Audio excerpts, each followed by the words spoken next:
نحمده ونصلي على رسوله الكريم اما بعد فاعوذ بالله من الشيطان الرجيم بسم الله الرحمن الرحيم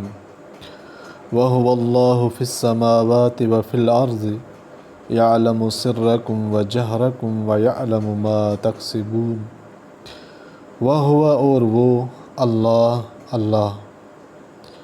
فی میں فی السماوات آسمان میں و اور فی الارض زمین میں یعلم وہ جانتا ہے سرکم تمہارا باطن و جہرکم اور تمہارا ظاہر و یعلم اور جانتا ہے ما تکسبون جو تم کماتے ہو،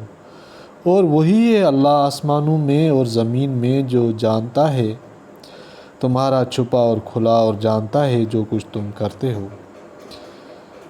تیسری آیت میں پہلی دو آیتوں کے مضمون کا نتیجہ بیان فرمایا ہے